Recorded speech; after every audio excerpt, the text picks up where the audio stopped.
The Royals bounced back yesterday and took the final game in Cleveland with a combination of clutch hitting and dominant relief pitching, giving Ned Yost his 500th win as manager. Now the Royals are back home and Kyle Davies tries to bounce back from his last start. Royals baseball is next on Fox Sports Kansas City.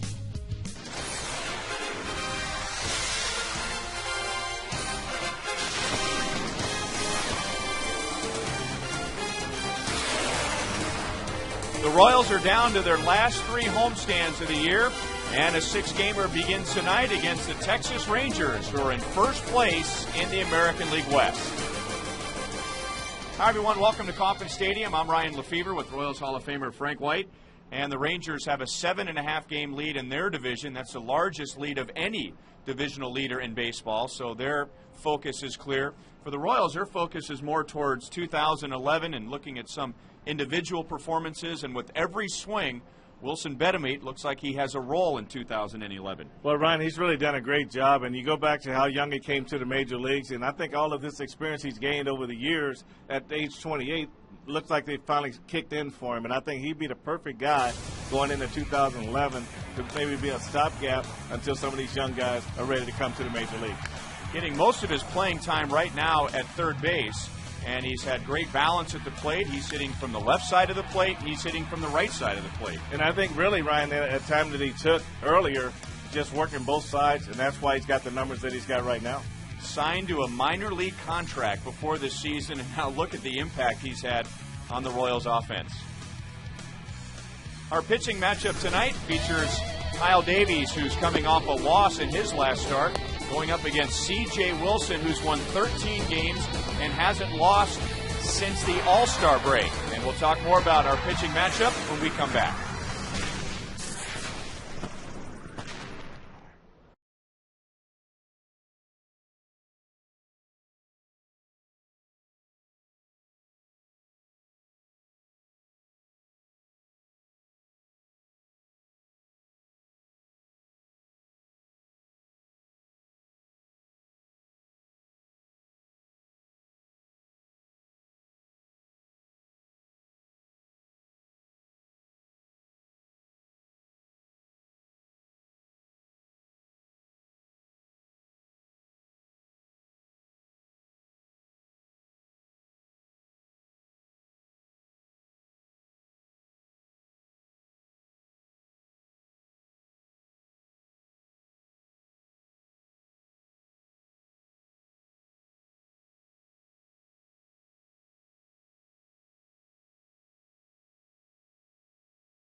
Royals Baseball is brought to you tonight by Kia Motors. To learn more, visit kia.com.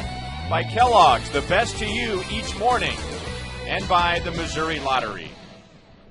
Well, Frank, there are several cases of former starters becoming closers, but how about a closer going back to being a starter? And C.J. Wilson has 13 wins. He really does, Ryan. And he wanted to go back to starting, and there was some concern about his velocity, but he has maintained it. But he's won his last 6 out of 8 and his last 3 in a row. So he comes right after you on that mound. So the Royals have to keep this game close. He's only allowed 3 earned runs or less in 15 starts. Here's the Rangers lineup tonight presented by M&I Bank. And if the season ended right now, Josh Hamilton is probably the American League most valuable player. Nelson Cruz is back from the disabled list, so he rejoins the Rangers tonight. And there's a former Royal batting ninth and playing at second base, Andres Blanco, who's filling in for Ian Kinsler, who's on the disabled list. Here's the Kia report on Kyle Davies. Well, Ryan, when you look at those numbers, they don't look good at all. You know, it's career worst in hits allowed, 9 runs allowed in the May 6th game against the Rangers. And the key tonight is pitch like there's only 2 outs, because when he gets the 2 outs in the inning, he's held opponents to a .222 batting average. Just talking about the Rangers lineup, of course, there's Vladimir Guerrero, who was a question mark coming into this season, but he has answered the questions. And against the Royals this year, he has 5 home runs and 12 RBIs. It's the Royals and the Rangers, and the first pitch is next.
Time Warner Cable, where HD is free with digital cable. And we go down to the field and check in with Joel Goldberg. Well, Ryan, in the top of the first, we'll see Michael Young batting second. No surprise there. 10th straight year that he's played at least 100 games in a season for the Rangers. 8th straight season with at least 30 doubles. But this might break something this year for him, and that might be the habit of not getting into the playoffs.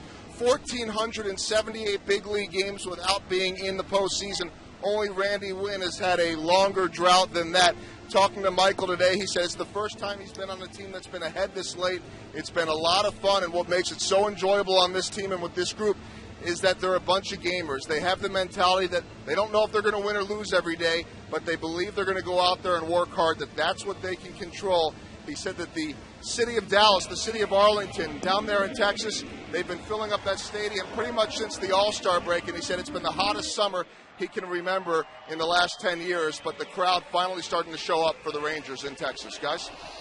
All right, Joel, and Ron Washington, in the span of 1 year, his future uncertain somewhat in Arlington, to now a candidate, good candidate for American League Manager of the Year.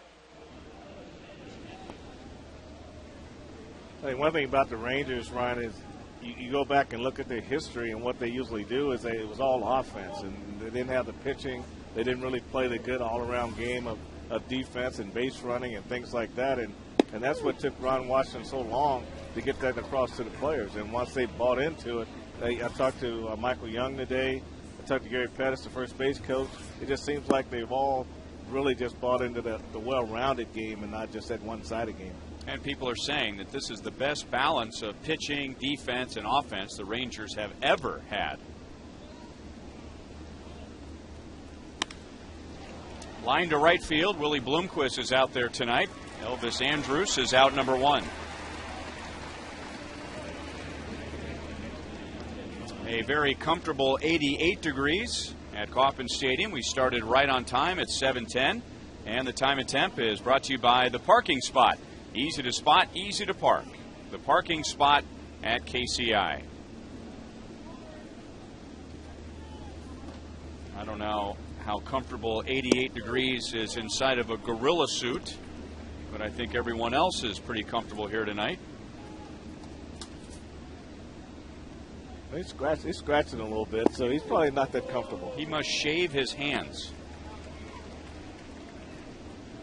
Oh, he got the hand back on again. Now, for a second, I thought that was a real gorilla. So here is Michael Young, 1 ball, 2 strikes. And just to add to what Joel was saying, if the Rangers had been a team that went to the playoffs every year, Michael Young, I think, would be regarded as one of the better all-around players in the game. He is that. There's just many people who don't know much about Michael Young. It's all about where you play, and I think that you're right, that 200 hits a year, that would take anybody to that next level. And if the Rangers go on to win this year, that might be just what he needs. But fastball strikes out Michael Young. 2 down in the first inning. And here are the Royals with the leather tonight. Jay Miller will start in left field. Gregor Blanco in center. Willie Bloomquist in right. Betemit, Betancourt, Aviles, and Butler on the dirt. And Jason Kendall is behind the plate. So Josh Hamilton with 2 outs and nobody on base. And if you have to face him, this is when you want to face him with nobody on.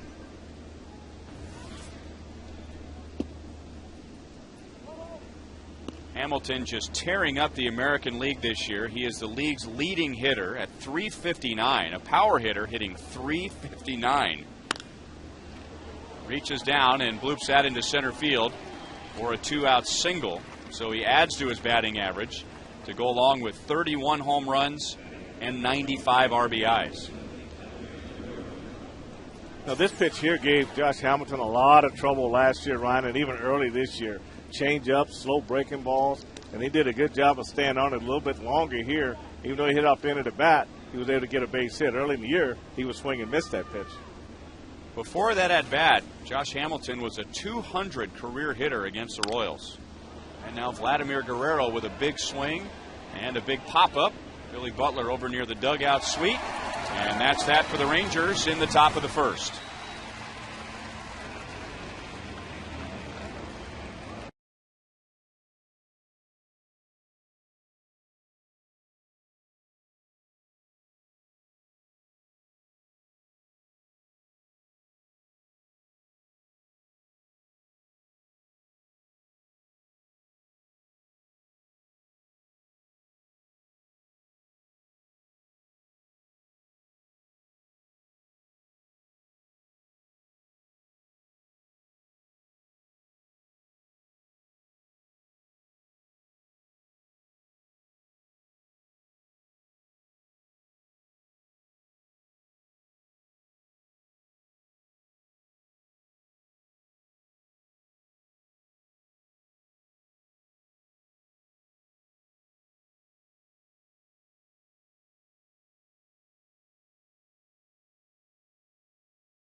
with this batting order presented by M&I Bank.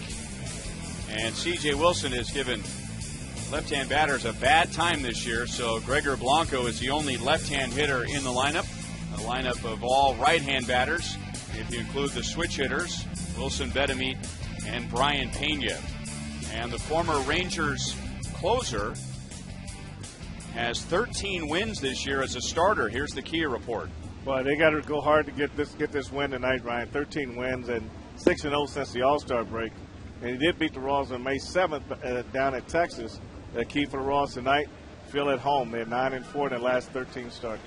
Trying to gain some momentum at Kauffman Stadium. The Royals have not played well at home this year. They have the third worst winning percentage at home in the American League.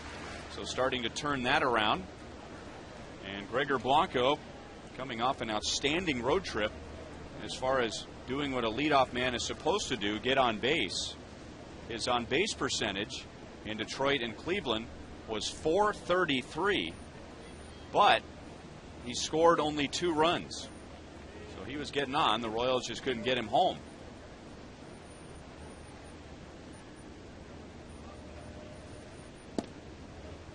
Inside for ball 1. So Blanco up to 270, and in game 1 of the Indian series on Friday night, he tied a career high with 4 hits. 1 ball, 1 strike. So here are the numbers that I'm sure just knocked out Ned Yo's eyes when he was filling out the lineup tonight. 127 opponent's batting average against left-hand batters. So that means no Mitch Meyer, no Alex Gordon, and no Chris Getz. 1 ball, 2 strikes on Blanco.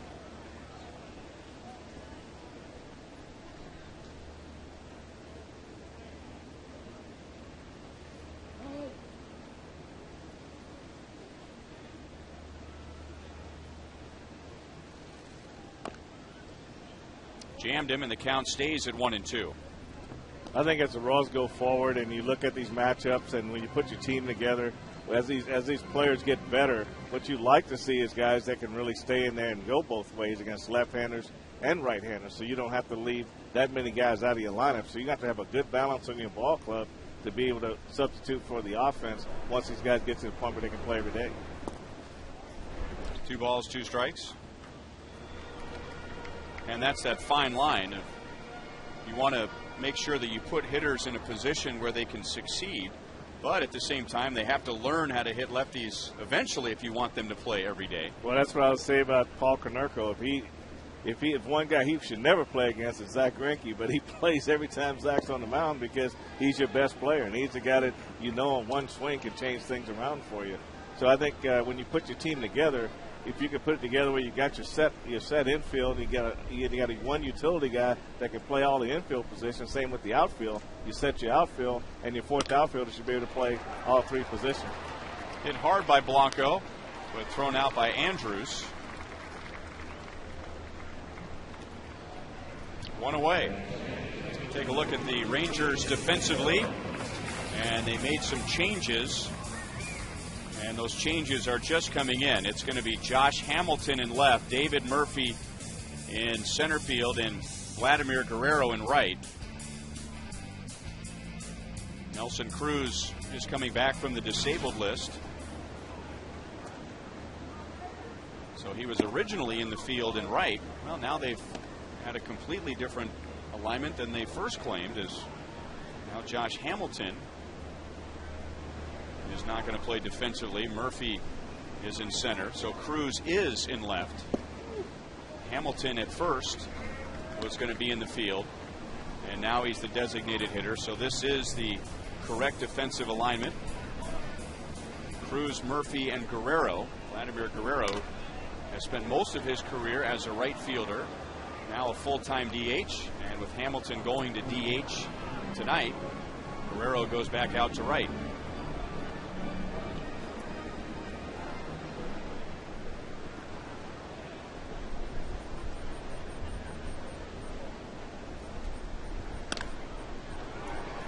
Popped up into shallow center. Murphy brings it down, 2 away. So C.J. Wilson, who's had a season with the Rangers with as many as 24 saves. That was 2 years ago. Back in his first big league season 5 years ago, he had 6 major league starts. And the Rangers moved him to the bullpen, and he made 245 consecutive appearances out of the bullpen before moving back to the starting rotation this year.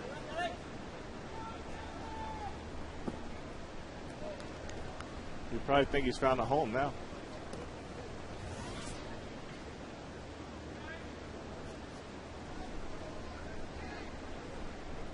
Billy Butler played in just 4 of the 6 games as a starter during the road trip, bothered by a sore right hand. Was in the starting lineup yesterday in Cleveland and hit safely. So 93 consecutive series for Billy where he has at least 1 hit.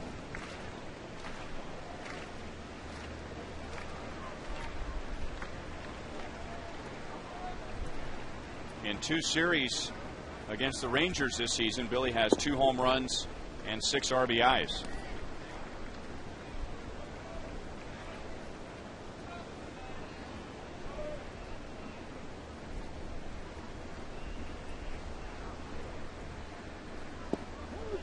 There's the cut fastball that starts outside and breaks over the outside edge, and Wilson evens the count. Well, this is some kind of pitch right here. It starts on the outer half, and it just comes right down the middle of the plate. And Billy gave up on it way too soon, but that's a nasty cutter. That covers a lot of ground. Still 2 balls, 2 strikes.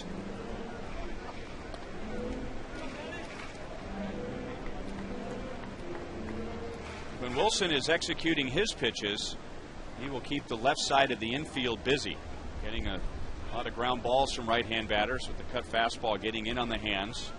So Young and Andrews are on alert and right on cue. Billy hits 1 to short, and 2 of the 3 outs in the inning are ground balls to the left side.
By AT&T. Find out what's possible with the nation's fastest mobile broadband network. AT&T, rethink possible. By Panera Bread. Explore a menu of hearty soups, salads, sandwiches, and breakfast items at Panera Bread. And by Chevrolet. Come see for yourself why 1,000 people a day are switching to Chevy.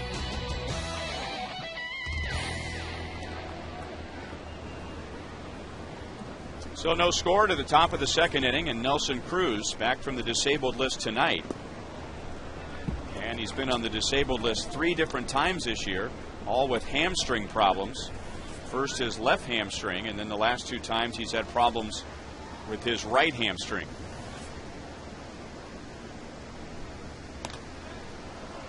Good pitch in on his hands, and he fouls it away. Well, Al Broughton, our associate producer, put this together.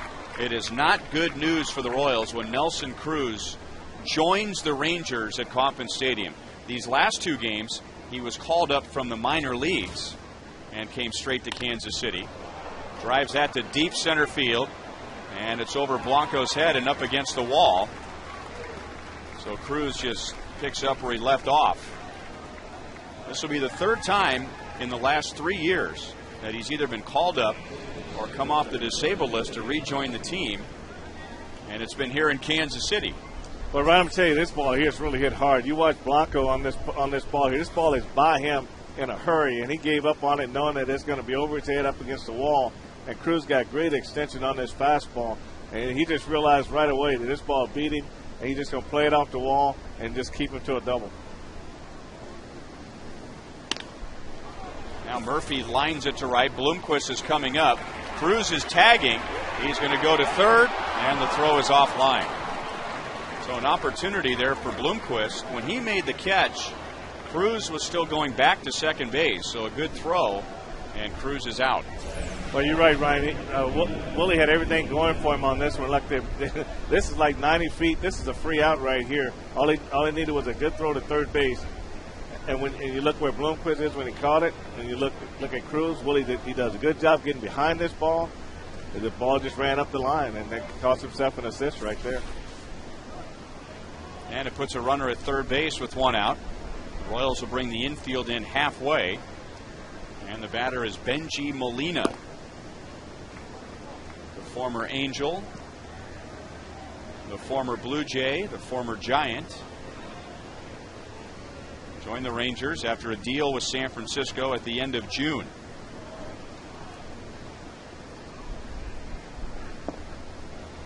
Two balls and no strikes. When the season began, the Rangers were hoping that a couple of their young catchers would duke it out, and one of them would establish themselves as the starter.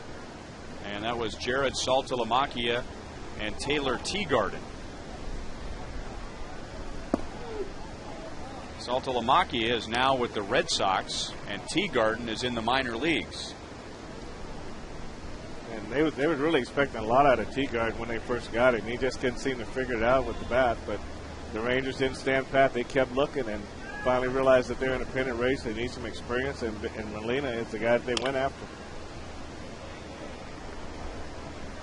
2 balls, 2 strikes. No, he is just one of only 2 players on that team, Ryan, that has a World Series ring. So they're in a playoff, so a guy like that could probably help these guys down the stretch.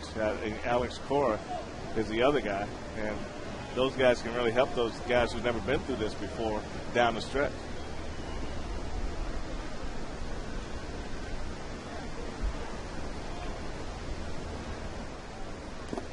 Curveball, and he just got a piece of it, and it's still 2 balls, 2 strikes. Benji Molina, shortly after joining the Rangers, hit for the cycle. He did it at Fenway Park. His home run in the cycle was a grand slam, and the last hit that he needed to complete the cycle was a triple, and he got it.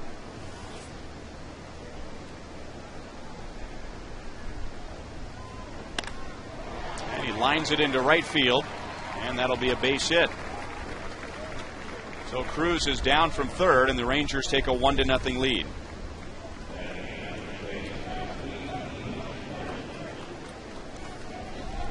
Tonight's number for our Take the Field sweepstakes is 40. If you'd like to win a pair of replica Royals jerseys, go to foxsportskansascity.com during tonight's game and enter the sweepstakes, including number 40. There's a jersey winner every game, and one fan will throw out the first pitch at the 2011 Fox Sports Kansas City jersey giveaway game. Frank White, number 40. As Moreland drives it to center, this has Blanco on the move again. This time Gregor runs it down, and Molina runs back to first base.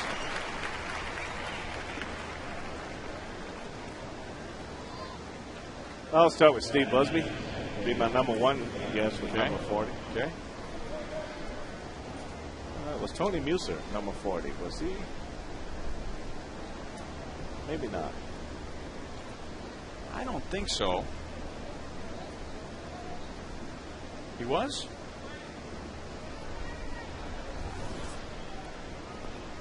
He was number 40.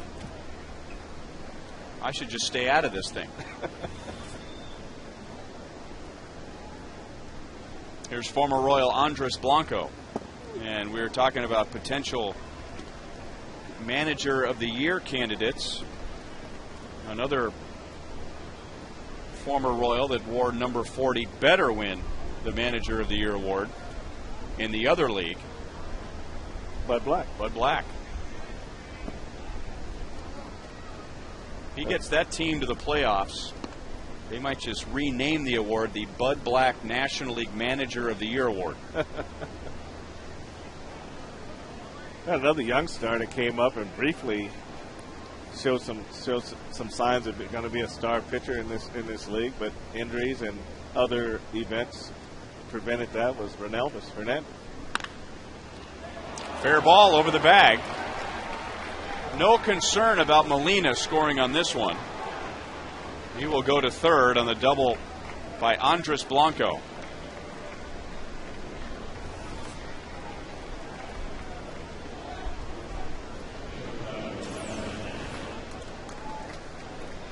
This is one of those cutters, Ryan. 91-mile-an-hour cutter. They went down and in. Andres Blanco, he just hit it right on top of it, right inside the line at first base. This ball just hooking away right over the bag. That's that ball I think can go over the bag and still land foul and still be a fair ball. And then Blanco goes into second base easily, and Molina's doing his best to get around the bag. But they would have to go down in the corner for him to score on that one. And now Andrews breaks his bat and is thrown out. So the Rangers leave two in scoring position, but they take a 1-0 lead.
The young lady is Emily. She's the daughter of Randy Miller, who is our audio engineer, along with her husband Benjamin, and their son, Randy's grandson, Caden. And laughing as they're looking at Crown Vision, they just played Kiss Cam, and there was a couple that refused to kiss one another. So everyone got a kick out of that, and so offended they're just going to leave the stadium altogether.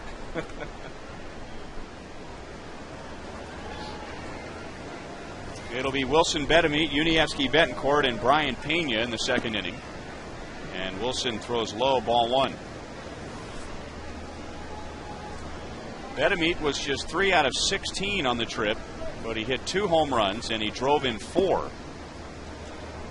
And single-handedly got the Royals back into the game on Saturday, a game that they eventually lost 4-3 in extra innings. Betemit also walked 5 times.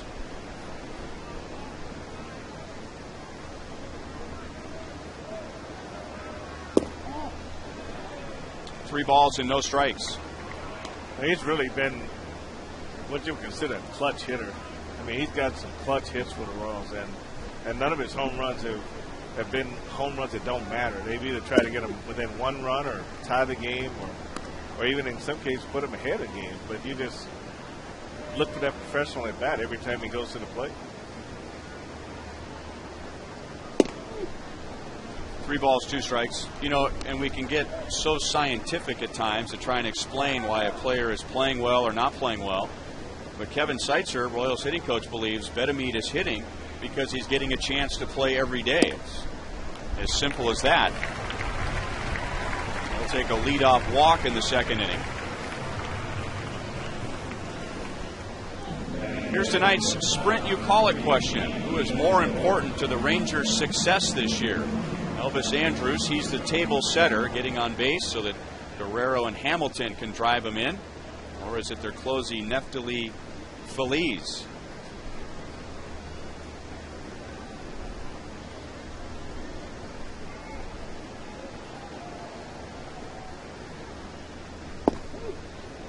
A strike to Yuniesky Betancourt. Uni batting 5th. The Royals are trying to take advantage of the way he's been swinging the bat lately. This is only the 2nd time this year he has batted that high.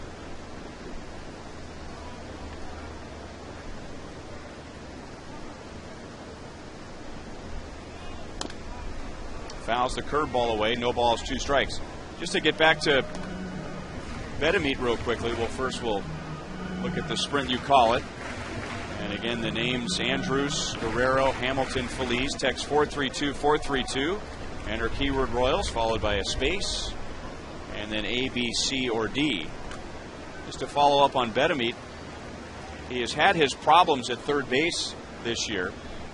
And Eddie Rodriguez, Royals infield coach, as Betancourt strikes out, feels that he will continue to improve defensively, just like he has offensively, when he starts playing every day, which he is now at 3rd base. The last several years of his career, he's been bouncing around everywhere. Well, one thing that I've noticed is at 3rd base, anything that's directly at him or to his left, he seems to handle with no problem. I think where the work has got to come in is on the backhand. That seems to be the way it gets a lot of balls off the heel. Maybe just work on that a little bit better. But normally a guy who's played shortstop and came up as a shortstop, that wouldn't be a problem. But it's a little bit closer to the home plate. And you just got to react a little bit differently than he would it in the middle of the infield. So that would be the only weakness I see right now. I won't use the word weakness. I'll say limitation that I see right now is the backhand. Brian Pena got some playing time on the road trip, took advantage of it with 4 hits and 11 at-bats, and he drove in 3. 1 ball, 1 strike. The one thing about C.J. Wilson's cutter, Ryan, it's almost like it's an old-fashioned slider. It sure breaks a lot, and it breaks a lot into the right-handers, and they hit around it, and that's why he gets those ground balls to 3rd and short. But it breaks hard enough that they can't really get inside of it and drive it up the middle.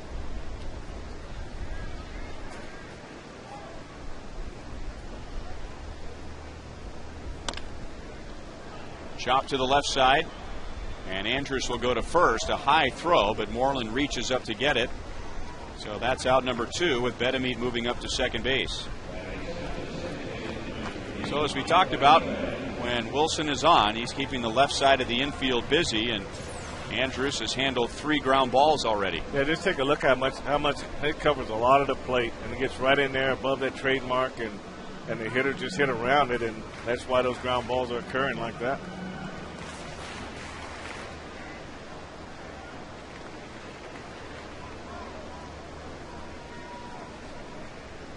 And up comes Mike Aviles.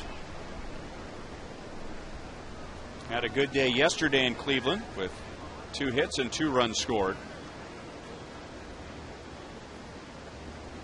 The Royals lately have committed 2nd base to Chris Getz, but with Wilson being so tough on left-hand hitters, Getz is on the bench tonight, and Aviles moves back to 2nd.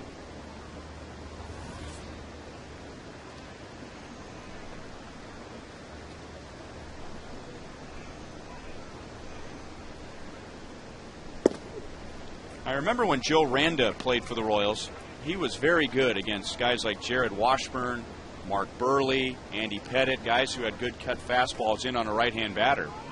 And he used to get off the plate so that pitch that was just off the plate inside and would jam a hitter that's on the plate. When you're off the plate, it's a hittable pitch. And it worked for Joe. And after watching Mike Sweeney get tied up by cut fastballs, he passed that information on to Michael, and then all of a sudden Mike started hitting the lefties with the cut fastball inside. Well, that's what you do here at this level. You make adjustments, whatever it may be. Sometimes you move up in the box if a guy throws a lot of short breaking balls, and the guy that throws in the high 90s, you want to move back in the box. You want to keep moving around and making it a little bit more simpler for yourself, and I think that's what Joe is doing. And rather than getting jammed, then if he doesn't swing at it, sometimes it's a ball off the plate. Yeah, because if you're off the plate and that pitch is borderline in your mind, strike or not a strike, well, if you're off the plate, then it's a ball. It's a ball. You just got to recognize it being a ball, and then you take it. And then if they realize that you've made an adjustment and they start going back away, then you just make another adjustment. So sometimes it's an at-bat situation, and sometimes it's a pitch-by-pitch situation. And Wilson aggressive with his fastball tonight. Almost 80% of his pitches have been a fastball or a variation of the fastball.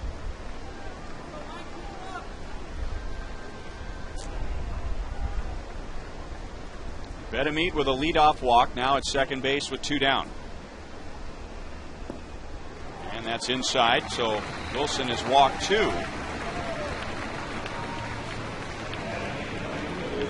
And 2 on without the benefit of a hit. And the batter is Willie Bloomquist. Willie had an outstanding road trip. He hit .400, including a game-winning home run on Wednesday afternoon in Detroit. And he did that as the Royals' number 3 hitter. And now Willie has hit safely in his last 7 games. Well, this has been an interesting matchup here. Willie's been trying hard to work the ball to right field through that whole road trip with C.J. Wilson throwing that cutter. I'd be interested to see what type of adjustment Willie makes in this at-bat. Well, he's on the plate, so that cut fastball is going to be way in on him, if that's what Wilson goes with. Starts over the outside with strike 1. This has been a tough matchup for Willie. He has faced Wilson 4 times and is 0 for 4 with 3 strikeouts.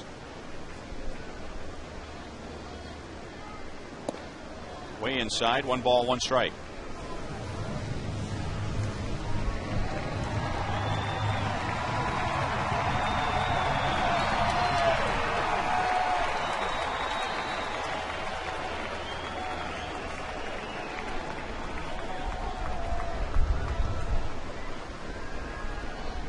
Two on, 2 out. Rangers scored in the top half of this inning. And that's grounded to first. Moreland gets a glove on it. That's it. And everyone is safe. The bases are loaded.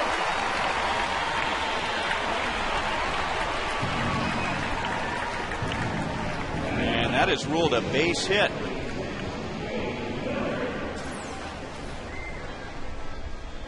Well, you can argue, look at this right here. He does a good job knocking it down, but it's a catchable ball because it bounced high. Take a look at Moreland as he goes to it's nice hop. He just hit it high on the glove. Just bad direction on the glove more so than anything else than the bad hop. But he did a good job what he's supposed to do in that situation line when a man on second did a good job knocking that ball down and keeping it on the infield. So Willie has hit in 8 straight. And this would be a great spot for Jay Miller to get his first Major League RBI. So 2 walks and an infield single. And Miller 2 out of 8 on the trip, getting his first 2 Major League hits. This will be his first at bat against C.J. Wilson. Outside with a changeup.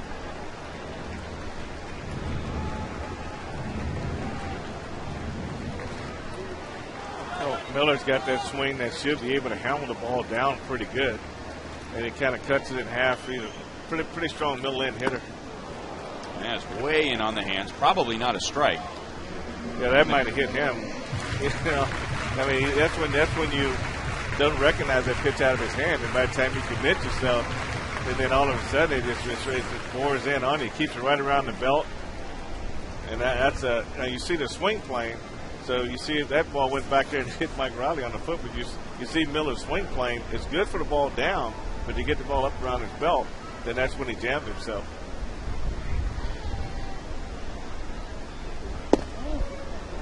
Inside, and that's the pitch that Wilson wants the right-hand batters to swing at. It looks like it's down the middle.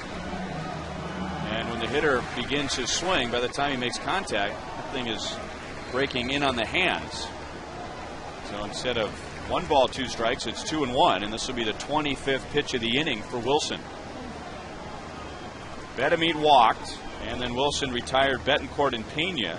Aviles walked, and then Bloomquist on with an infield single.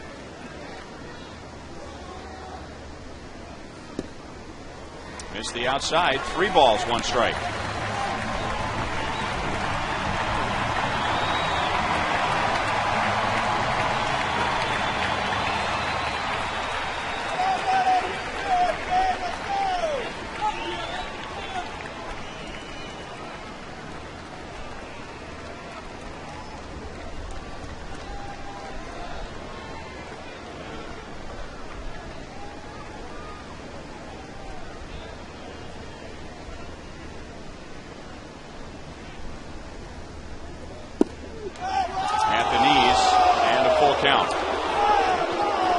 That low pitch. Miller just didn't pull the trigger. Well, that's true. We'll look at it at Fox Tracks, sponsored by Chevrolet, and it gives us a real good look. And that's just where C.J. Wilson wants that ball to be, right down there, breaking to the inside part on right-handed hitters. And that's really a pitch that I would think Miller would be able to get to when he has to extend his bat down. The runners go, and Miller fouls it back into the screen.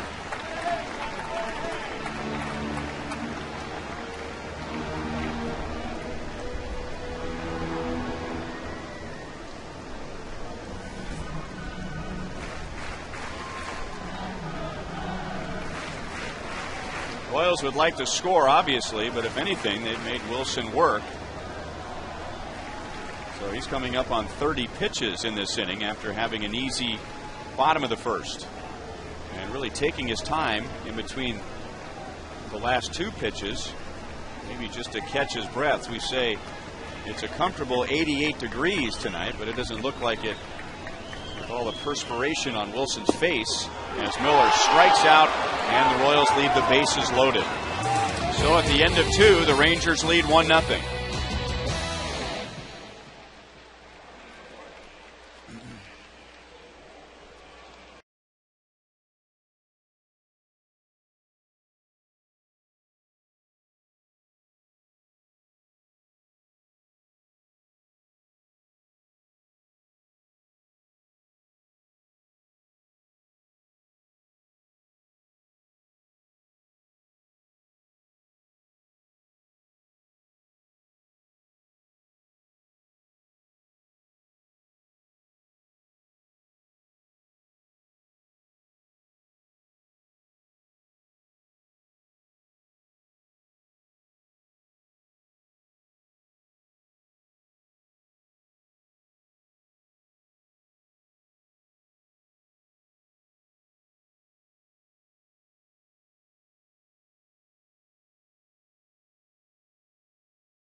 We have a very special guest in the booth tonight, a very popular voice in Kansas City, someone that I admire and enjoy listening to in the fall and winter months. Mitch Holtis, the voice of the Chiefs. and decked out in red. And as we're winding down, you're getting ready to go. Yeah, we've been at it since late July with training camp in St. Joe, which was awesome, Ryan. We had 60,000 fans there. We had 10,700 for a practice and 8,000 for a scrimmage. It was pretty crazy. We're trying to sign Frank, actually, play him on special teams. But Thomas Jones wears number 20 for 15 grand. We'll put him in 21, and you can wear 20. So I'll stay here, and I'll call Duron Cherry and say, you want your number 20 back? You can go back over there and take it. I was going to say, you guys have done an awesome job this year. We've watched you maybe more than ever. Tammy and I love to come out to the ballpark, but you guys have been fabulous this year. It's been fun to follow you. Thank you. Likewise, I tell people that come to Kansas City and, being from California and having a lot of friends in Minnesota, and they wonder what it's like experiencing the Chiefs, and it's such a wonderful environment around here on Sundays. But I say you got to listen to the radio broadcast, because this is as close as you're ever going to get to a member of the coaching staff broadcasting the game. I mean, he knows stuff because you're in there. And I don't know if this has changed with the new regime, but you're in there watching film just like the coaches are all week. Football's a unique game. In the NFL, it's the nth degree of competition, as you guys know, with Major League Baseball. But yeah, I watch a lot of tape, ask the coaches a lot of questions. You just want to make it come alive. This is, Sundays here are awesome, as you guys know, and the new stadium's fabulous. People are going to love it if they haven't seen it already. Michael Young out in a ground ball to short. Now, people also will remember you as the voice of K-State years before taking over for the Chiefs. And I've been told that in addition to doing football and basketball there, that you were an outstanding baseball broadcaster. Well, I've done some baseball. I just still do some college baseball in the spring, and I love to do baseball. And I did radio play-by-play there when I was at Kansas State, but love to come to the yard, love to follow the game. It's great the stretch you guys have this year. You beat Strasburg 1-0 on a Wednesday. We came out to the yard for that Friday night game when Zach beat the Cardinals, and this place was hopping, and it was good to see it. And then my wife and Fred White put together a little surprise birthday on the Monday thereafter, and that was the time you beat Burley on a Monday and then beat Peavy a couple days later. And it was just fun to see the joint jumping a little bit and see the ball club play that well. But we love to come to the yard, love to watch you guys, and just love the game. We had Scott Pioli up here in the booth and enjoyed visiting with him, and spent a lot of time as Hamilton flies out to Miller in left field, 2 down.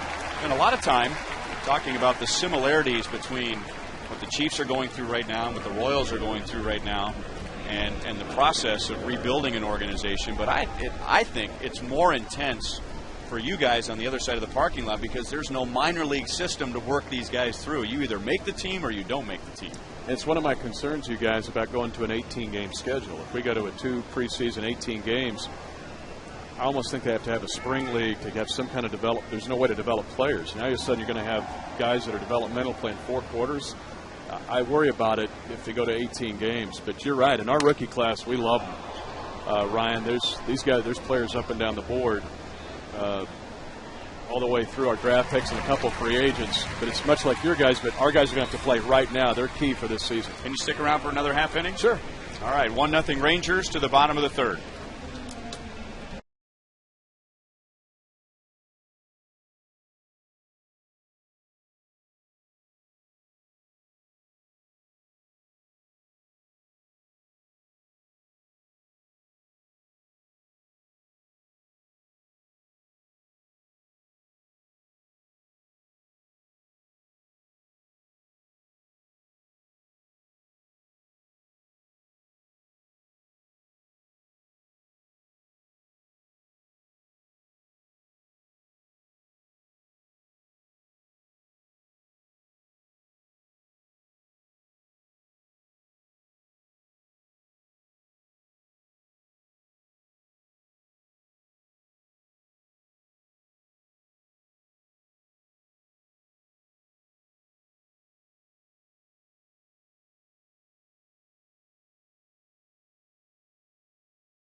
One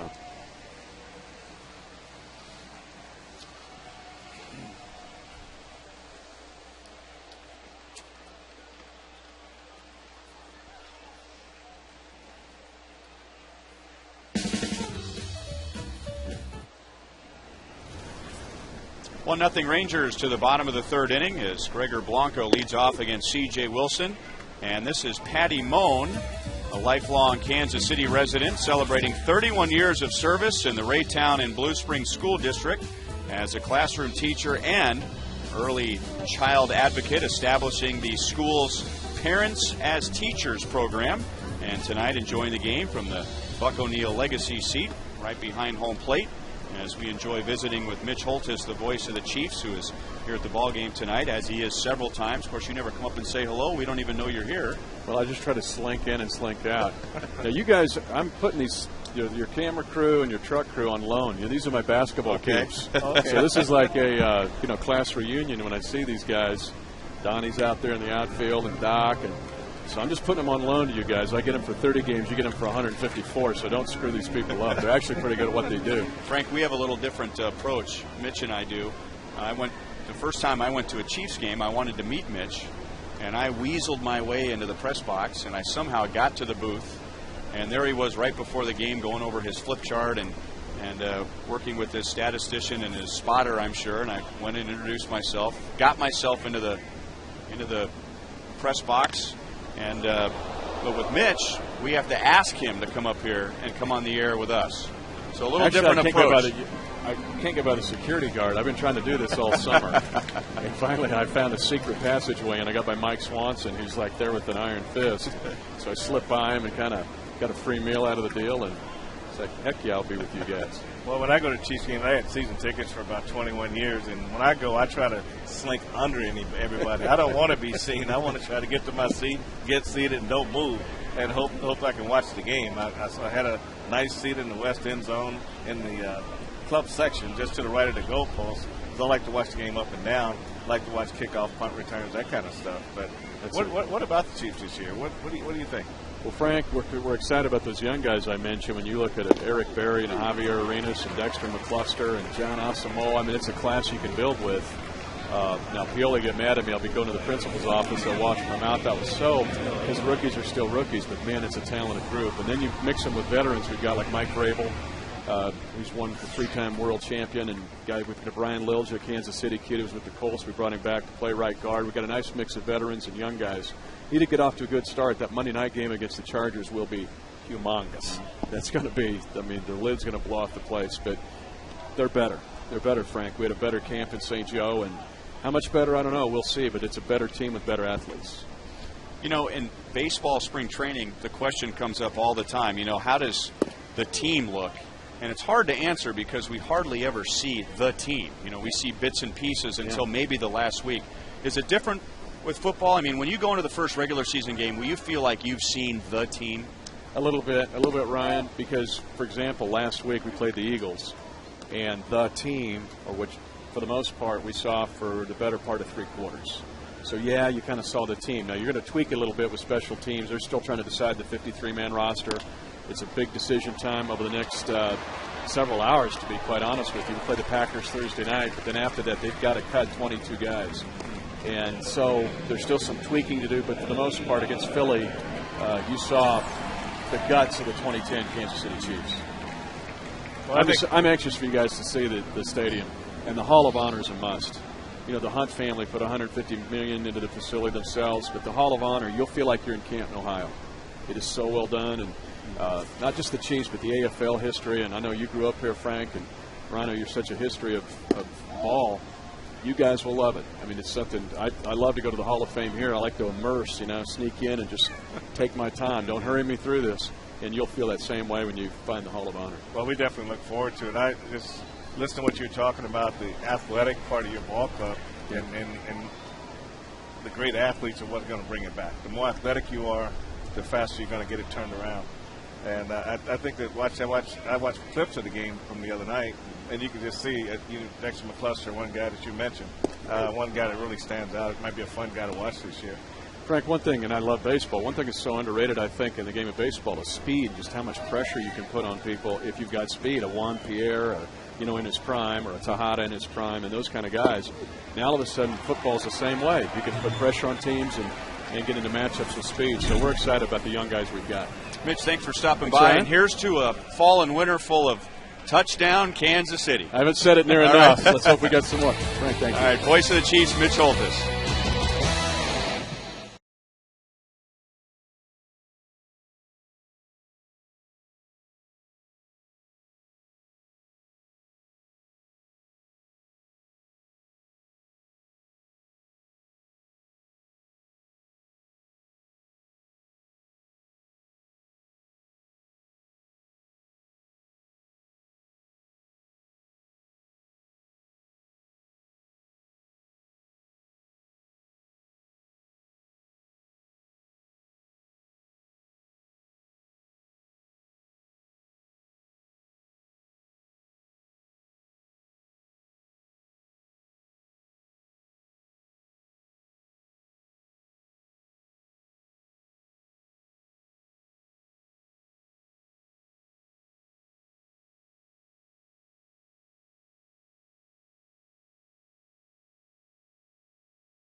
Go to 53. We're at 75. So where do these guys go? Sit there and wait by the phone. There's nowhere to go.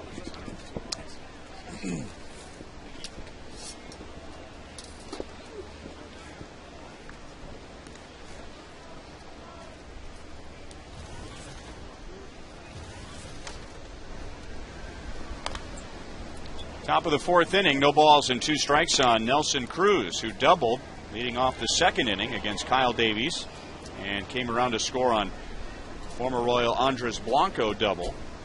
The Rangers with 1 run, 4 hits against Davies. Royals with just 1 hit so far against C.J. Wilson. That's exactly where Jason Kendall wanted that pitch, and Cruz gets on top of it and flies out to right field. Here's tonight's Roadrunner Turbo Speed Pitch comparison. Kyle Davies up to 97 miles an hour. Wilson is at 93 so far. You can double your speed with Roadrunner Turbo from Time Warner Cable.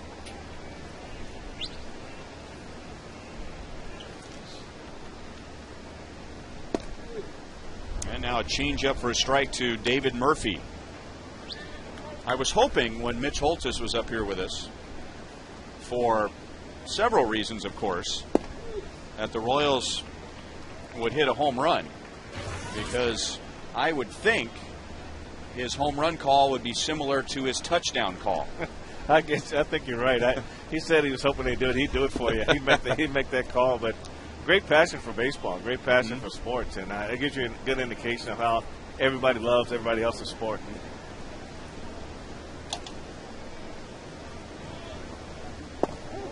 On the corner, and down goes Murphy. So Kyle Davies says to C.J. Wilson, hey, I've got a cutter too. And we'll take a look at it right here. Just right on the outside corner. Not much you can do about that one. And both of Kyle's strikeouts have been on a cut fastball. He got Michael Young swinging in the first. And here's Benji Molina with 2 down. Molina singled and got to third on the Blanco double in the second inning, but didn't score.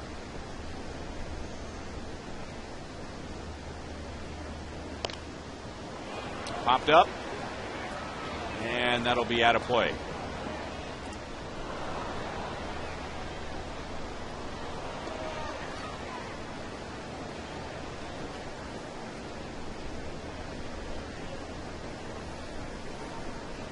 Kyle on Tuesday gave up 7 runs in 4 2/3 innings against the Tigers and took the loss. That was a 9-1 Royals loss. And Kyle gave up 12 hits over that span, and that's the most he has given up in his career in a single start. That is line to left field, and Miller will play it on a bounce. Thought about catching it, but then slammed on the brakes. And Benji Molina is 2 for 2.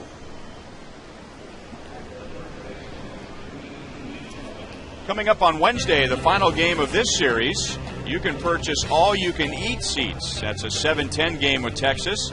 Fans can purchase these tickets located in the Loge level, which include all the hot dogs, nachos, peanuts, pretzels, and Pepsi products you can handle for one low price. Go to Royals.com or call 1-800-6-ROYALS for tickets.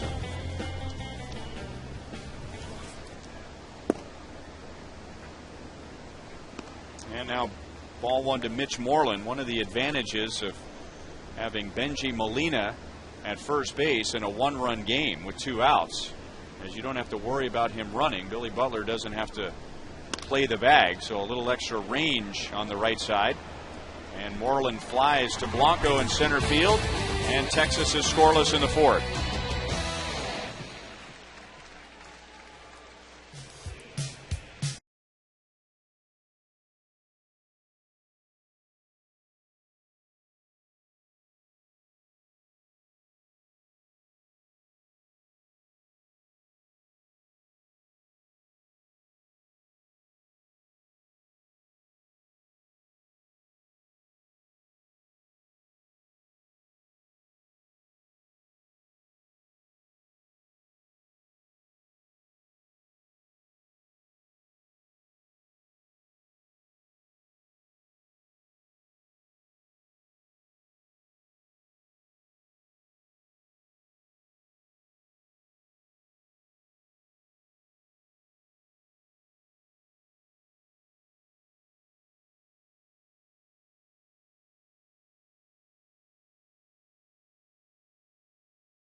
Royals with just 1 hit so far in the first 3 innings. Big 12 football returns to Fox Sports Kansas City this week. On Thursday, Iowa State opens the season against Northern Illinois. And on Saturday, Mizzou takes on Illinois in the arch rivalry game in St. Louis. Live coverage from the Edward Jones Dome starts at 11 a.m. with the Boulevard Brewing Rivalries live pregame show. You like the text? We had this early in the season, and then it kind of just went away for a while. It seems like at least once a series there was somebody dressed up in a gorilla suit. Can't quite figure that one out. If you do figure it out, I don't want to hear about it. Wilson Betemit, Yuniesky Betancourt, and Brian Pena in the 4th inning. Betemit walked, leading off the 2nd, got all the way to 3rd base. In fact, the Royals had the bases loaded against Wilson in the 2nd, but he was able to strike out Jay Miller, and now Wilson has struck out 3 of the last 4, not on pitches like that. 1 ball, 1 strike on Betemit. I'm trying to decide whether that was a changeup or was that a curveball. You know, sometimes you throw so many cutters, and all of a sudden you got to throw a curveball. It doesn't come out the same way.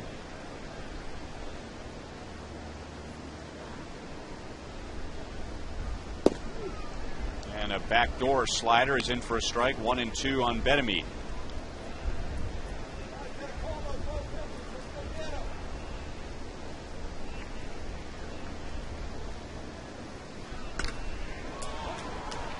to right center.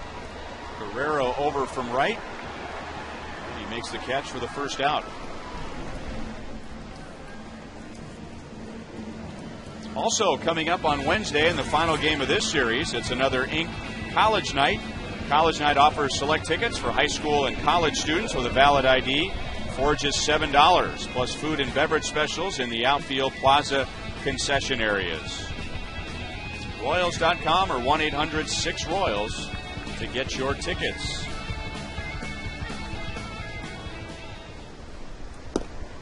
Ball one outside to Yuniesky Betancourt.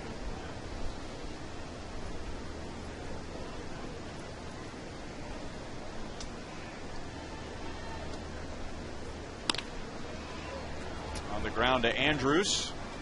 So that Rangers infield continues to be busy on the left side.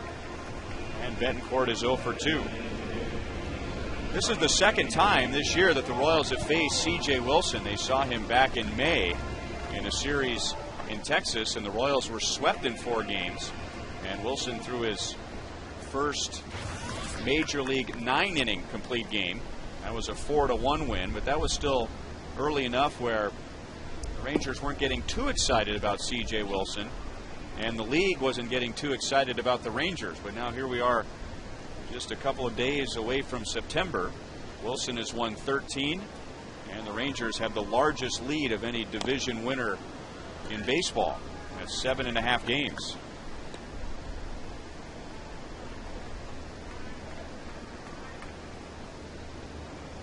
This is the final out of that game against the Royals. So something that he could add to his Major League career. He has the saves, he has the games, but that was his first 9-inning complete game.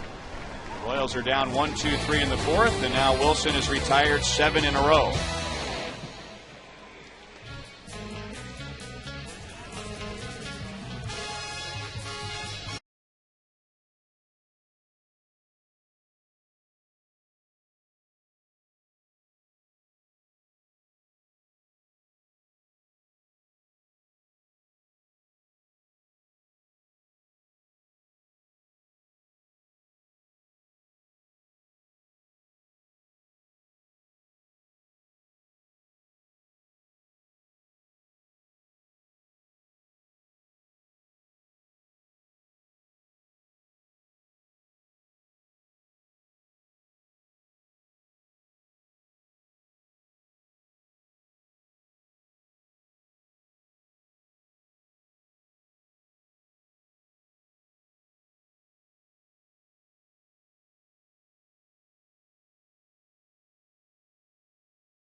Brought to you by your Kansas City area Toyota dealers.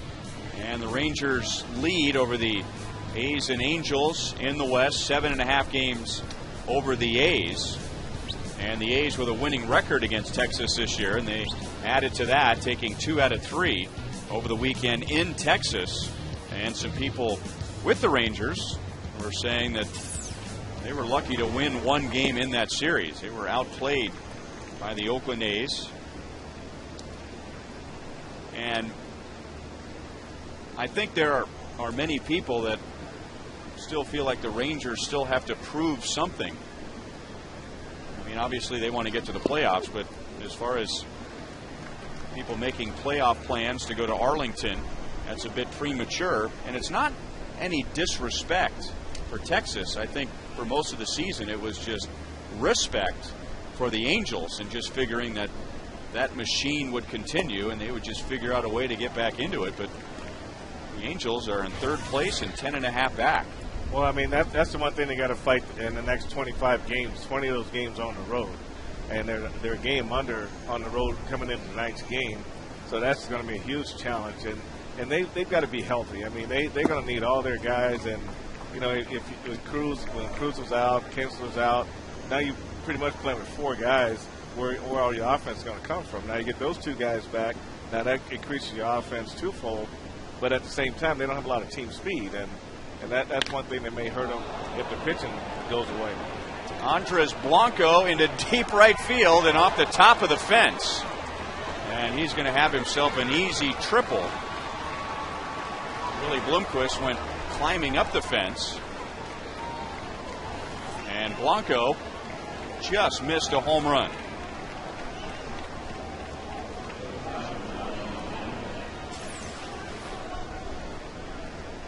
Well, you don't see this kind of power from Blanco at all. I mean, I'm in the Double-A. They used to knock the bat out of his hand, but he's gotten a lot stronger, and he does a good job of just leaning on this fastball. And Willie does a good job trying to get up here, trying to make this play, but got turned around on this one altogether. So, but just a fastball that Kyle left up out over the plate, and Blanco really leaned on it.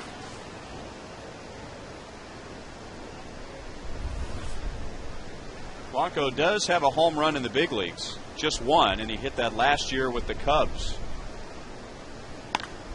And that's drilled to left field, and it is foul. So a couple of guys you don't expect to see hit for power. Elvis Andrus, he does not have a home run this year, and that had plenty of home run distance. He had 6 last year in his rookie season.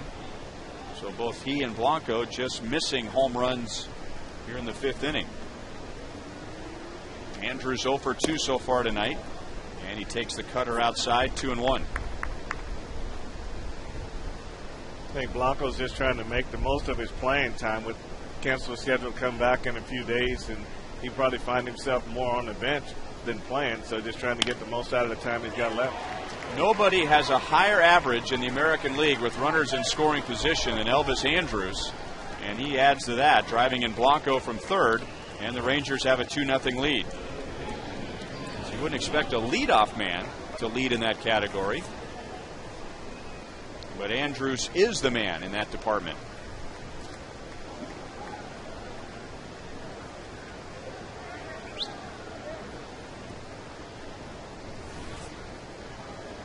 So the number 9 hitter gets on.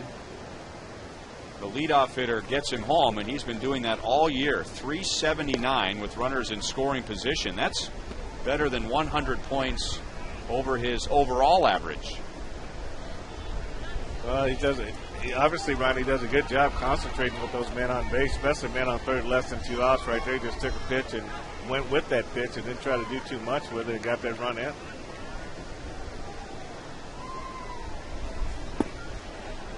And now 2 balls and no strikes on Michael Young. Young is sliding at the moment. He is hitting right around 200 over the past month.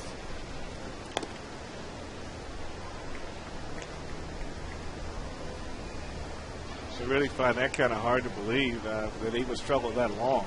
And he has the ability to use the whole field. He's not a strong pull hitter at all. Kind of stays in the middle of the field. But sometimes you can get out of whack, and when you do, sometimes it takes a while to come back. But he's a guy that perennially is going to be around that 200 hit mark, so he usually has to stay cold that long.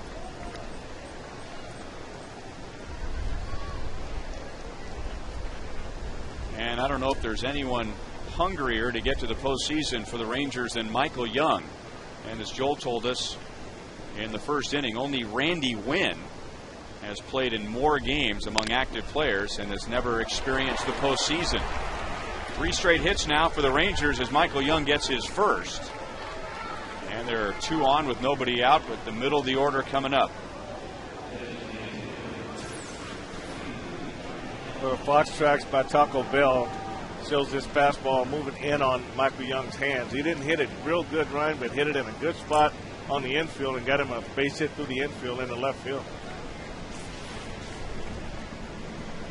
Michael Young talking about those 200 hits.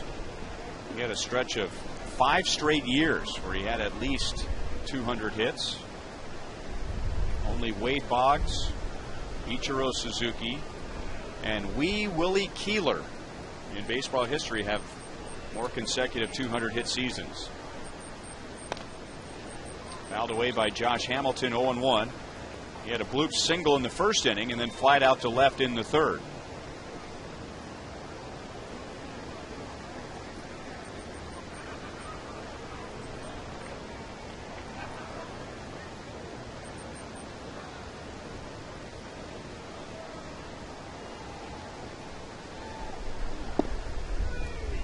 One ball, one strike. Back to tonight's You Call It, presented by Sprint, who is more important to the Rangers' success. And 59% going with Hamilton over Vladimir Guerrero. 7% for Elvis Andrus and 5% for Neftali Feliz. One ball, two strikes. Josh Hamilton is just barely better than a 200 hitter against the Royals in his career. Last year, he was 0 for 18 against the Royals with 12 strikeouts. Oh, it was really kind of odd to see him chasing so many off-speed pitches, getting so far out in front. And then early this year, we went in there, and it's pretty similar to what we saw at the end of that we saw last season. And all of a sudden, you look up, Josh Hamilton is right in the running for the Triple Crown. And not bad, the MVP for sure. He's hitting .360 right now. He is 4th in the league in home runs, 5th in the league in RBIs, 4th in the league in doubles, leads the league in hits, and is 4th in the league in runs scored. 2 balls and 2 strikes.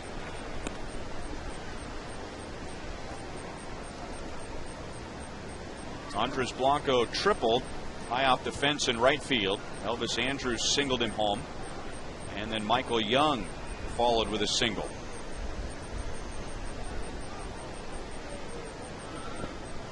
Laid off the curveball, 3 balls and 2 strikes.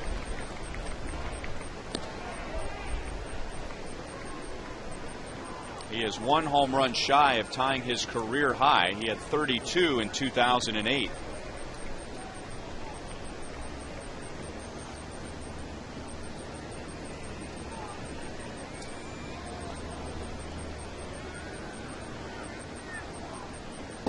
Got him with a changeup.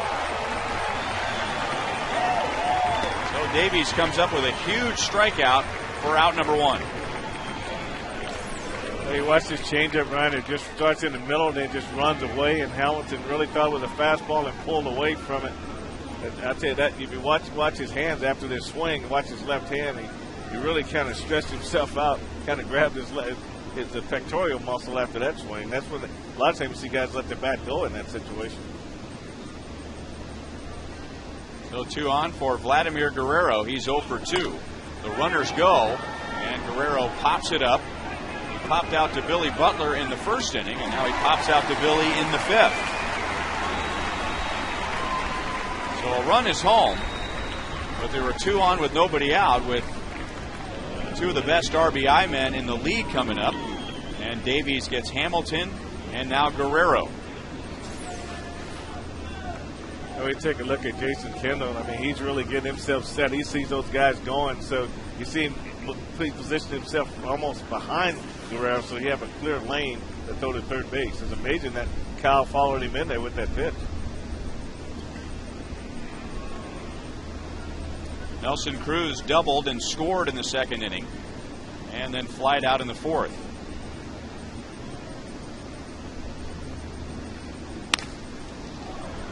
Davies might have gotten a piece of that and deflects it over to Aviles, and that's the inning. So after all that, the Rangers get 1, and they lead 2-0.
And Ron Washington might preside over a batting champion this year with Josh Hamilton leading the league.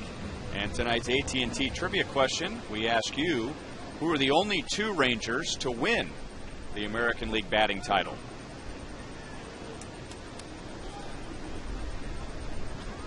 I know one.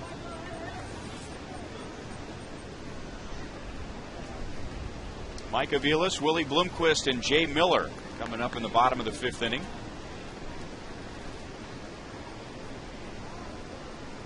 Wilson has retired the last 7, and the first out of that streak was a big one for him. The Royals had the bases loaded in the 2nd inning, and Wilson really helped out the Royals with a couple of walks.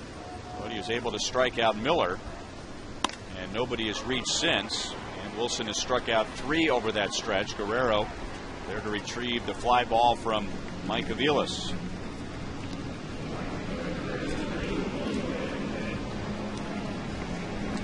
Coming up on Saturday at 8 a.m., it's the Royals 5K run walk.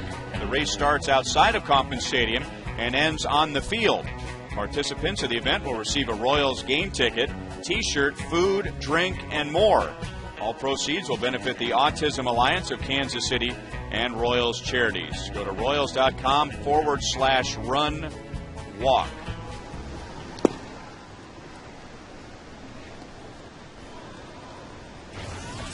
Ball 1 to Willie Bloomquist, who extended his hitting streak to 8 games with a base hit his first time up.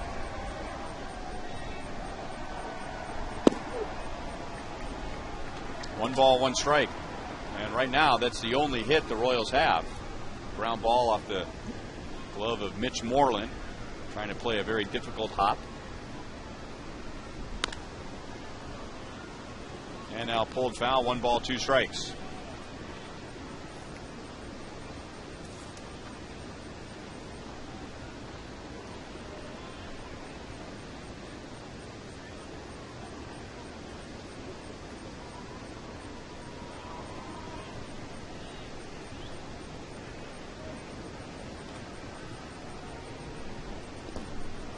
Now chases a pitch in the dirt.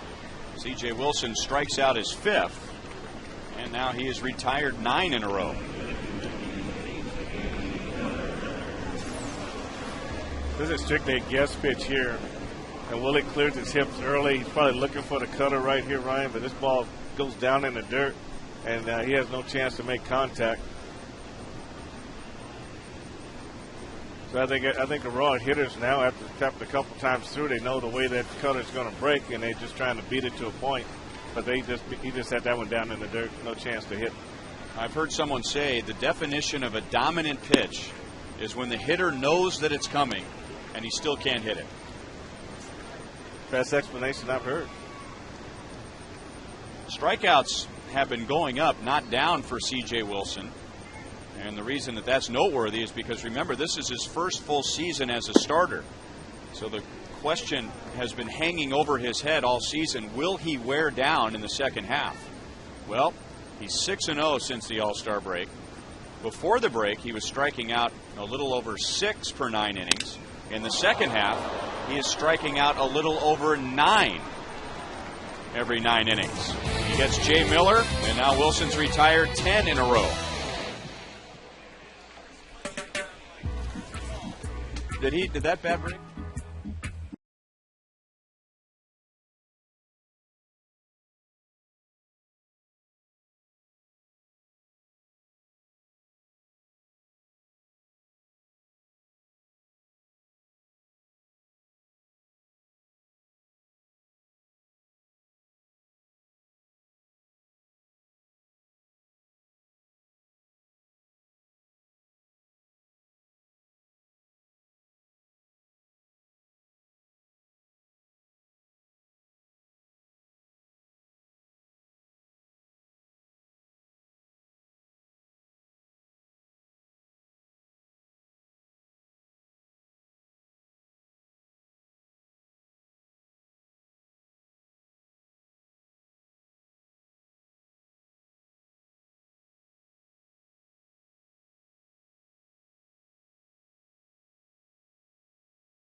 Royals baseball is brought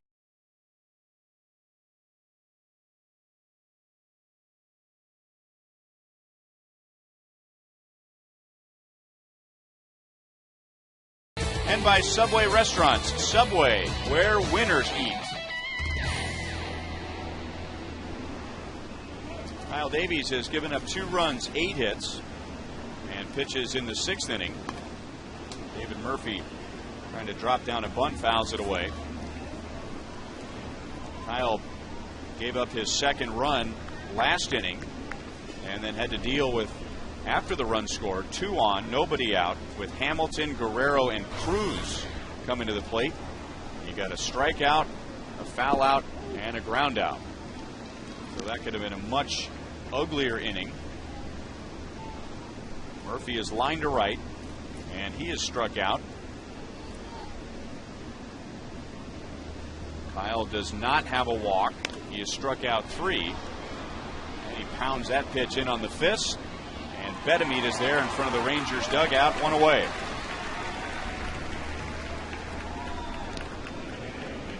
Maybe Murphy felt like he had to expand his strike zone after this call for strike 2. I think I would. I mean, I'm the kind of guy, if it was close on 2 strikes, I was swinging. And this pitch here's in off the plate, too, off his hands.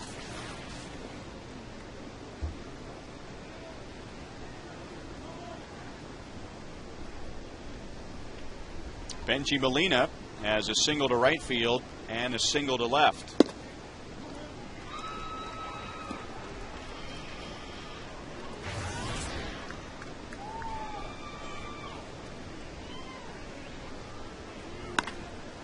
And now drives that to left field. Miller is back and makes the play.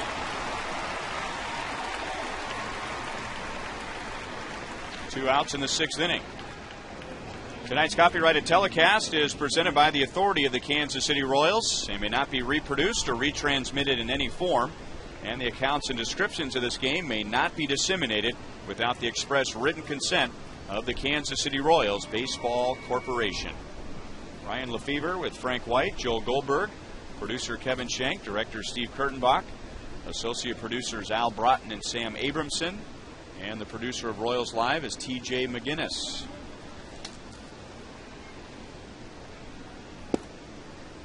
Inside to Mitch Moreland, taken by the Rangers in the 17th round in 2007 out of Mississippi State. And the Rangers have had a tough time getting production from first base this year. We were talking about earlier, they have really struggled to get production from the catcher spot. A couple of big time prospects for them didn't work out this year. Chris Davis, Justin Smoke, he ended up getting traded to the Mariners in the Cliff Lee deal. They're using Mitch Moreland there. They also made a trade to get Jorge Cantu over from the Florida Marlins. 3-1. Well, I think you're right, Ryan. Those guys coming in, if they don't really contribute the way you think they are, it makes it a little bit tougher because you can't move those guys again. And they're there, so they have good reputations coming in, but they just haven't seemed to get it going with the Rangers. Kyle Davies gives up his first walk, and it comes with 2 outs in the 6th inning.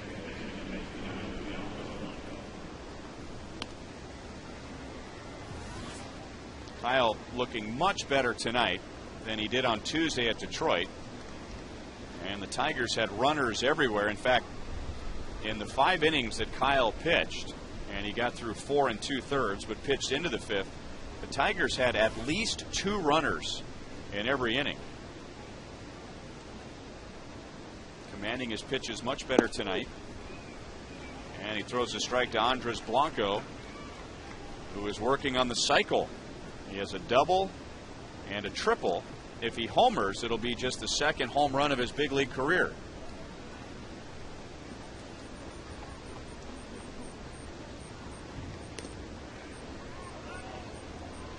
You managed him. I got a chance to see him play with the Royals, but he was a lot of fun to watch, especially at shortstop. Yeah, he has a lot of energy too, and he loves being out there, and I'm just so happy to see him in the major leagues. And he went he came up maybe a little bit too early and kind of couldn't get it together. But it's kind of nice that he's been able to go back and kind of reinvent himself, you know, not as an everyday player, but now he can play second, short, third. He said they got him catching, you know, trying to expand him in that role. Really? So he catches, you know, like the pitcher's going to throw a simulated game that he would catch, or he would catch early batting practice, something like that. So he's becoming a well-rounded player. And talking to him before the game today, just seemed to be really happy what's going on there with him and the Rangers.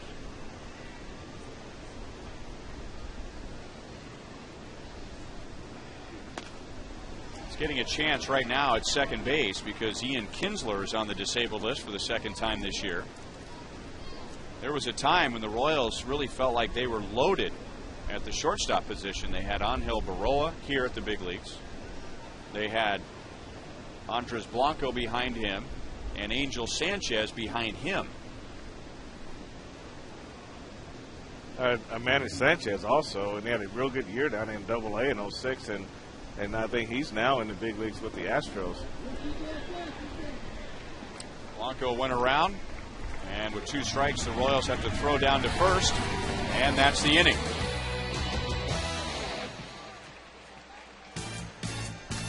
Yeah.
Well, sort of that.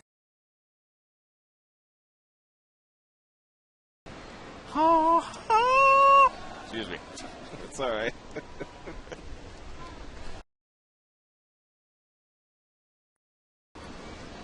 Bottom of the 6th inning, 2-0 Texas, with RBIs from Elvis Andrus and former Royal Andres Blanco, and the Royals with just 1 hit so far against C.J. Wilson. Gregor Blanco takes ball 1, and I'm going to apologize right now ahead of time. At some point, I will call Gregor Blanco Andres Blanco in this series, and I will call Andres Blanco Gregor Blanco.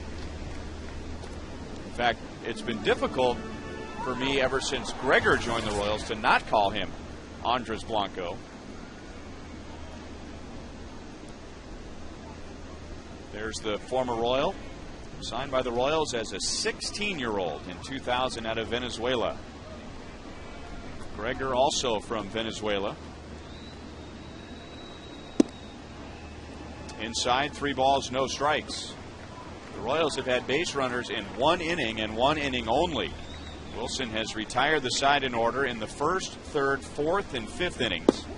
He has set down the last 10. He got himself into some trouble in the 2nd inning by walking 2 and giving up an infield single, but was able to get out of it by striking out Jay Miller. And now Gregor goes down to first with a leadoff walk. Okay, Frank, the answer to tonight's AT&T trivia question: who are the two Texas Rangers who have won an American League batting title? Josh Hamilton trying to make it 3 this year. Well, Michael Young has won 1. Oh, I'm going to say Jeff Burrows.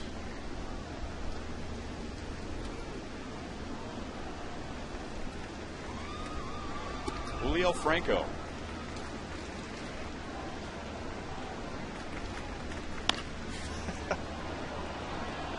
Grounded to Blanco. And that's a all Venezuelan middle of the infield there. Blanco and Andrews. 4-6-3. Kendall's 0 for 3. And there are 2 down.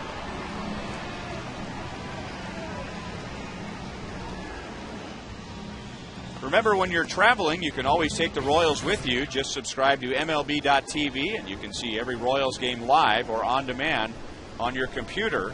And with an MLB.tv premium subscription, you can enjoy HD quality, home and away coverage, multi-game view, and the ability to pause and rewind live games.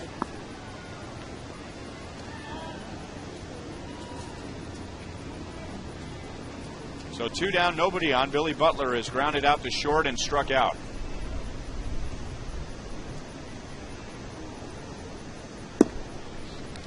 I chuckled before Kendall grounded into a double play, because as we were showing you that Julio Franco won a batting title with the Rangers in 1991, somebody from the truck, I won't say who, whispered in my ear that Franco was only 45 years old when he won that batting title. He was much younger than that, but I think he played until he was about 45 years old, if not older. He may have played older than that. I thought he was more closer to 50 when he got done. Only he and his parents know how old he actually is.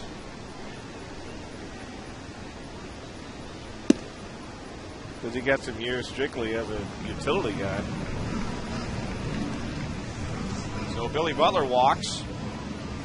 And really, that's been the only thing the Royals have been able to do against C.J. Wilson, is accept a walk. He's given them 4. And speaking of Julio Franco, Wilson Betemit talks often about a player that influenced him when he was a young player with the Braves. Wilson was just getting started. Franco was at the end of his career. And Wilson Betemit thinks back often to advice that Julio Franco gave him years ago, as far as preparing for a game, preparing to play any position when Betemit was a utility guy, or as a hitter, being ready to come into the game at any time.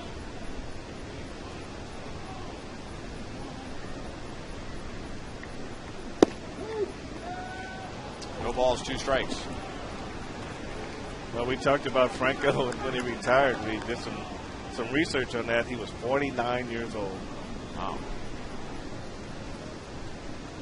That's what's Jamie Moyer's, what, 47, 48, isn't he? I'm surprised Jamie's still doing it. I mean, he's been getting away with the same stuff for a long time, and the league still hasn't made that adjustment that makes him think that, well, it's time for me to leave. He always seems to be able to survive, and he's been on good ball clubs, and I think that's what helps. Jamie Moyer will turn 48 in November this year.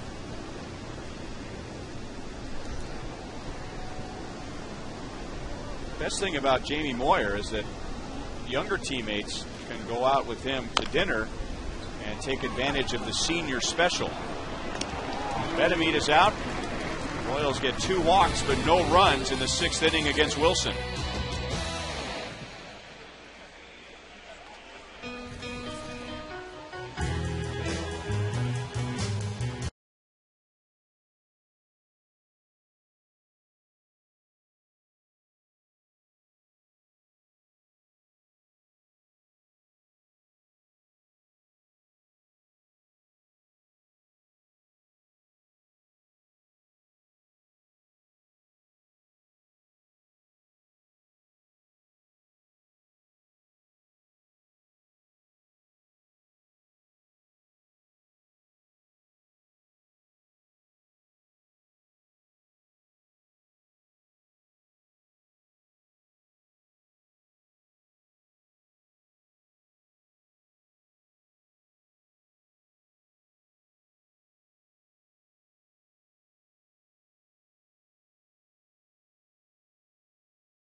Trivia, that'll be out at Rivals, as always, for home Friday games.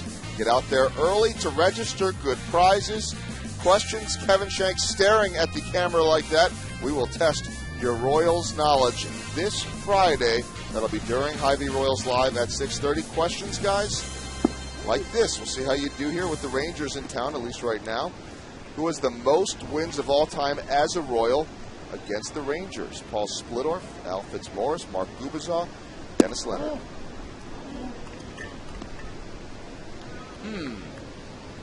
I'll go with Split. You go with Split, who was just in the room, but he left, so he didn't even know he was going to be discussed. Nice play by Kyle Davies coming off the mound and throwing out Elvis Andrus. Trying to lay down a bunt. This looks like a pretty good bunt right from the start, but Davis did a great job bouncing off the mound, fielding it barehanded, got over it, and made a nice throw to Butler to get Andrus at first base. Come here, just really set his feet, Ryan, and if you have to make that play with his glove, it'd probably take a little long, and he didn't take that crow hop. He just got on top of it, let it go, and nice throw. Nice play. All right, how about you, Frank? Most wins as a Royal against the Rangers. In his career, so what we say, Split, Fitzmaurice, Gubicza, Leonard. I'm going to say Leonard. And Frank is correct. Nice. How about this? 35 games started, 19 wins in his career against the Rangers. Now, we know, what was Leo known for more than anything? Complete games. How many of those 19 wins were complete games? What year? Career. Oh, career. He didn't win 19 games in 1 year. 12. Against them. No, more than 12. Of those 19 wins, 15 of them were complete games. Well, I know he had those back-to-back years with 20-plus complete games. He had a lot of complete. That's a lot against one team, though. But think about how the Rangers must have felt every time they saw Dennis Leonard taking them out. It's going to be a long night. Well, Taco Bell shows us right here that this is an outstanding pitch by Kyle Davis right on the outside corner. And Kyle has pitched well. He's given up 1 run or 2 runs on 8 hits. But 1 walk, 5 strikeouts. And Josh Hamilton just 1 out of 3 with a single. Kyle struck him out with a beautiful changeup in the 5th inning. There's a cutter, and Hamilton swings right over the top. 1 ball, 1 strike. Yeah, on Thursday, I'm going to go down to Omaha, and they're going to have the official closing of Rosenblatt Stadium. Big ceremony, Split, and Willie Wilson, and Leo, and some of the guys that played at Omaha. And I'm going to ask Dennis, I'm going to ask him, that's a heck of a stat. I mean, 15 complete games out of 19 wins. Unbelievable. Yeah.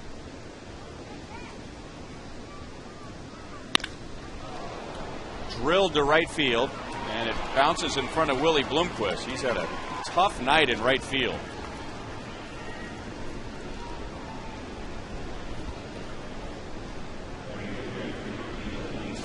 This ball's hit so hard, it looked like he thought it was going to be a line drive right at him, and then it almost like he just bent down and turned, maybe the ball's in the lights, but never did get a good break forward on this ball. And this ball goes out and turns over, and when he decides to commit, it's a little bit too late.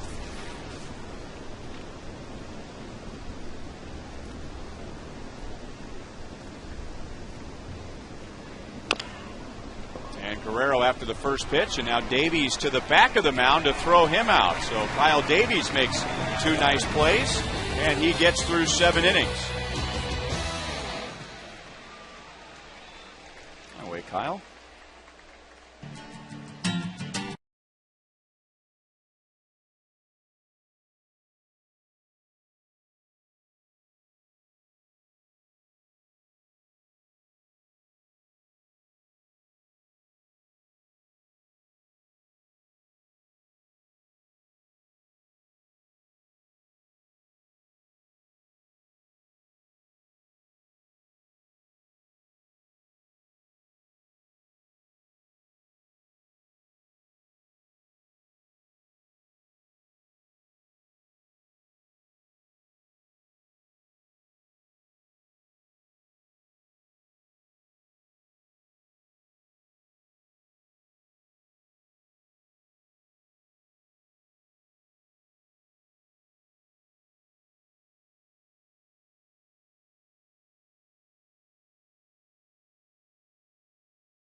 7th inning. They're going to upgrade their defense. Julio Bourbon will go to center field.